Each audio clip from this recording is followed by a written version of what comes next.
Thermodynamics में enthalpy के बारे में हम सीख रहे थे कि एक्चुअल में एंथैल्पी क्या होती है, कैसे कैलकुलेट करते हैं। आज एंथैल्पी से रिलेटेड एक लॉ के बारे में पढ़ेंगे जिसे हम नाम देते हैं has law of constant heat summation. Okay, heat enthalpy की ही बात कर रहे हैं हम यहाँ पर। देखो, इस लॉ का जो अराइज है, जो बेस है, वो स्टार्ट होता है एंथैल्पी की। हमने जब स्टार्टिंग में प्रॉपर्टीज़ पढ़ी थी, कुछ प्रॉपर्टीज स्टेट फंक्शन थी, कुछ पाथ फंक्शन थी, तो एंथैल्पी भी उनमें से ही एक स्टेट फंक्शन था। यानी एंथैल्पी ऐसी प्रॉपर्टी है किसी भी सिस्टम की जो कि स्टेट पर डिपेंड करती है कि एक्चुअल में जो हमारा सिस्टम था उसकी स्टेट इनिशियल में क्या थी और रिएक्शन होने के बाद क्या है, स्टेट पर डिपेंड करती है, ना कि पाथ पर डिपेंड करती है। तो देखो, अगर आप देखो, जैसे कि मान लो यहाँ से हम चले थे, ओके, और पूरा सर्कुलर हम पाथ फिनिश करके आए, हम यहाँ पहुँच गए। ओके, अगर एंथैल्पी हम कैलकुलेट करें तो हमें पता है कि एंथैल्पी क्या है, स्टेट फंक्शन है, वो इस पाथ पर डिपेंड नहीं कर रही है, वो डिपेंड कर रही है फाइनल और इनिशियल स्टेट पर। ठीक है, तो हम फाइनल स्टेट में भी यहीं थे, इनिशियल में भी हम यहीं पहुंचे, तो हम कहेंगे कि इसकी एंथैल्पी, पहले भी सीख कर आए हम ये चीज़ कि एंथैल्पी 0 है। यानी एंथैल्पी इस पाथ पर डिपेंड नहीं की, वो किस पर डिपेंड की, स्टेट पर डिपेंड की। वहीं से अराइज हुआ ये हैज़ लॉ। हैज़ ने क्या बताया, हैज़ ने कहा कि एंथैल्पी जो है वो किसी भी रिएक्शन की एंथैल्पी लो वो फिक्स होती है। ओके, क्योंकि एंथैल्पी डिपेंड नहीं करती है पाथ पर। अगर वो रिएक्शन सिंगल स्टेप में हो या मल्टी स्टेप में हो, कितने भी स्टेप में हो, बट अगर रिएक्टेंट से प्रोडक्ट मिल रहा है, जैसे मान लो आप यहाँ से चले, एक स्टेप यहाँ से आपने प्रोडक्ट लिया, ओके, रिएक्टेंट था, यहाँ से आपने प्रोडक्ट लिया, इसकी कोई एंथैल्पी आपने देख ली। ठीक है, अब यही प्रोडक्ट हमें मान लो इस रिएक्टेंट से कुछ स्टेप्स यहाँ से निकले, पहले ये C में कन्वर्ट हुआ, फिर उसकी कुछ एंथैल्पी थी डेल्टा H1 उसे मान लें, फिर मान लो ये C D में कन्वर्ट हुआ, उसकी कुछ एंथैल्पी थी डेल्टा H2, D में कन्वर्ट हुआ, फिर कहीं जाकर D किस में, P में, यानी हमारे प्रोडक्ट में कन्वर्ट हुआ।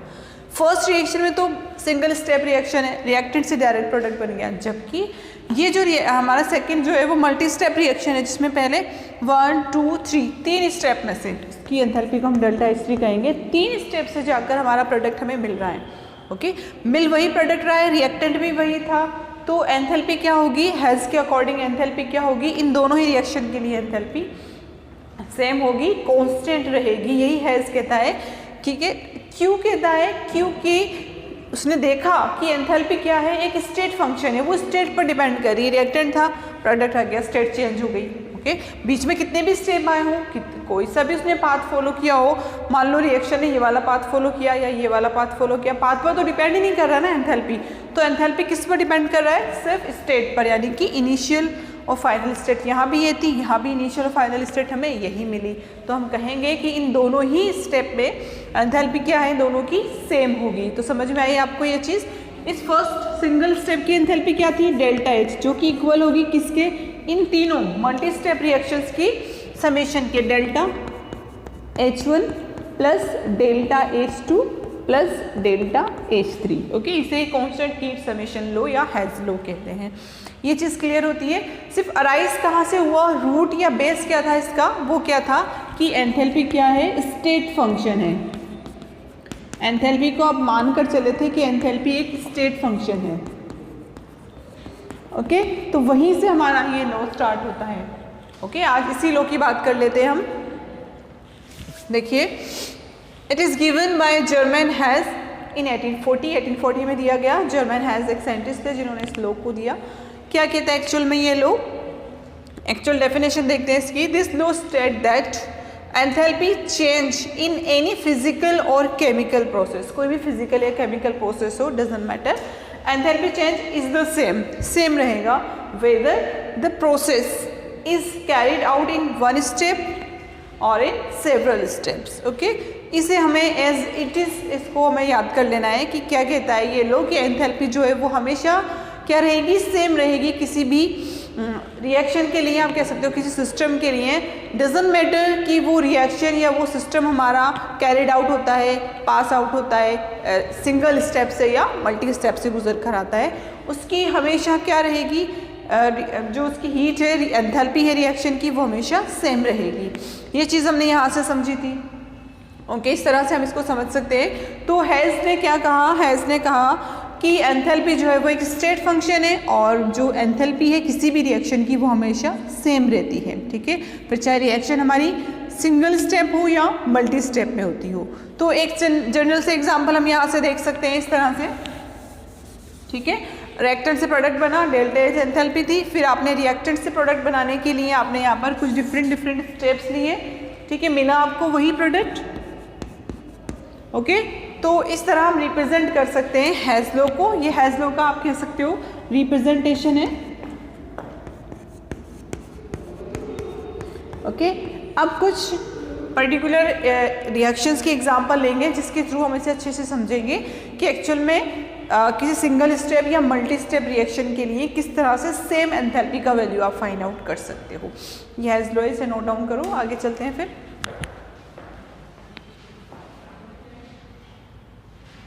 यहाँ एक रिएक्शन का एग्जांपल लेते हैं, जैसे कि कार्बन की रिएक्शन यहाँ बताई हुई है।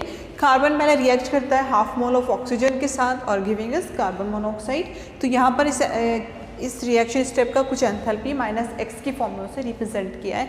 सेकंड स्टेप है कार्बन मोनोऑक्साइड जो बना था फर्स्ट स्टेप में, वो हाफ मोल ऑफ ऑक्सीजन के साथ रिएक्ट करता है, CO2 में देता है, इसकी एंथैल्पी -y से डिनोट किया गया है। ओके, अब ये हमसे पूछ रहा है calculate the heat of following reaction. एक रिएक्शन आपको दे दी उसने जिसमें carbon plus oxygen direct combination हो रहा है, CO2 बन रहा है, इसके लिए हीट ऑफ रिएक्शन कैलकुलेट करो। समझ में आ रही है ये चीज़ आपको? बन क्या रहा था इन दोनों स्टेप में कार्बन, और बन क्या रहा था आपके पास CO2 बन रहा था। यहाँ भी कार्बन और ऑक्सीजन के कॉम्बिनेशन से CO2 बन रहा है। ये सिंगल स्टेप रिएक्शन है, ये 2 स्टेप में कन्वर्ट हो रही है, तो आप कह सकते हो कि ये मल्टी स्टेप रिएक्शन है। तो इसके लिए जो एंथैल्पी होगी, ठीक है, इस सिंगल स्टेप के लिए वो इन मल्टी स्टेप्स का समेशन ही होगी एक तरह से, ठीक है। कैसे भी आप उसको गेन करो।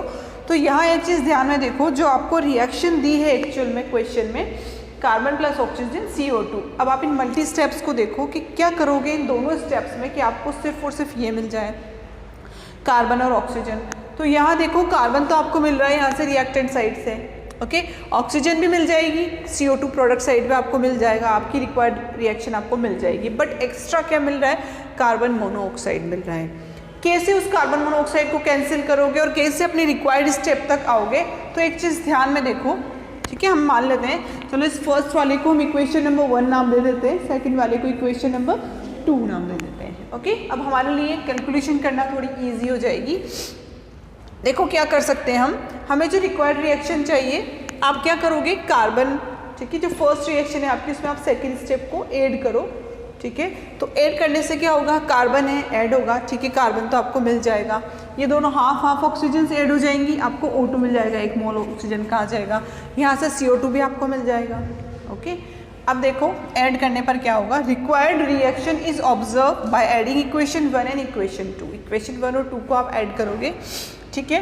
पहले आपने लिखा इक्वेशन 1, ओके, इसका कार्बन आ गया, इसमें CO भी है, वो ऐड किया आपने, हाफ हाफ O2 जुड़े आपके, 1 मोल ऑफ O2 बन गया। प्रोडक्ट साइड पर आया कार्बन मोनोऑक्साइड और कार्बन डाइऑक्साइड दोनों है यहाँ पर। ओके, अभी भी हम रिक्वायर्ड स्टेप तक नहीं पहुँचे हैं। हमारी जो रिक्वायर्ड स्टेप है जो हमसे पूछा है क्वेश्चन में, उसके लिए हमें क्या करना होगा, रिएक्टेंट साइड पर कार्बन मोनोऑक्साइड और प्रोडक्ट साइड पर भी कार्बन मोनोऑक्साइड, दोनों साइड पर सेम है, तो आप इसे कैंसिल आउट कर सकते हो, ठीक है। अब इसको जैसे ही आपने कैंसिल किया, कार्बन मोनोऑक्साइड रिएक्टेंट और प्रोडक्ट साइड पर कैंसिल हो जाएगा, तो आपके पास आपकी रिक्वायर्ड स्टेप आएगी carbon plus oxygen and CO2। समझ में आई ये चीज़? पहले आपने रिएक्शंस को जोड़ लिया, अब उसके बाद बारी आती है इनकी एंथैल्पीज को ऐड करने की, तो एंथैल्पीज अपने आप ऐड हो जाएंगी, ठीक है। तो आप इस फर्स्ट स्टेप का एंथैल्पी -x, इसमें आपने फर्स्ट स्टेप पे सेकंड स्टेप जोड़ा था, तो उसका एंथैल्पी -y, तो आपके पास जो टोटल एंथैल्पी ऑफ रिएक्शन आ जाएगी -x प्लस -y। इस तरह से हम कैलकुलेट करते हैं हेल्स लॉ के अकॉर्डिंग किसी पर्टिकुलर रिएक्शन की एंथैल्पी को। ओके, बस ध्यान में रखना है कि आपको कोई रिएक्शन सिंगल स्टेप में हो रही है या बहुत सारे स्टेप में जाकर बीच में आपको दिखा रही है कितने स्टेप में हो रही है, मैकेनिज्म समझा दी उसने आपको, तो वो रिएक्शन प्रोडक्ट दे रही है, ठीक है। फिर इससे मतलब नहीं है कि कितने भी स्टेप में दे रही हो, वो रिएक्शन अगर एक स्टेप में भी हो रही है, मल्टी स्टेप में भी हो रही है, तो उस रिएक्शन के लिए एंथैल्पी हमेशा सेम होगी। बस यही हेल्स लॉ कहता है, और उसी पर बेस्ड क्वेश्चंस इस तरह से हमसे पूछे जाते हैं। हमें कोई भी मल्टी स्टेप रिएक्शन दे देते हैं, उनमें से एक स्टेप निकाल कर हमसे कहते हैं कि इस एक स्टेप के लिए एंथैल्पी ऑफ रिएक्शन आप कैलकुलेट करो। तो आपको सिर्फ अपना दिमाग लगाना है कि करना क्या है, जो आपको मल्टी स्टेप्स क्वेश्चन में दी गई हैं उनको कैसे प्लस करना है, माइनस करना है या मल्टीप्लाई करना है कि आपके पास आपकी रिक्वायर्ड स्टेप आ जाए और आप उसके थ्रू अपना कैलकुलेशन कर सको। एक एग्जाम्पल और देख लो, फिर अच्छे से क्लियर होगा हमारा ये।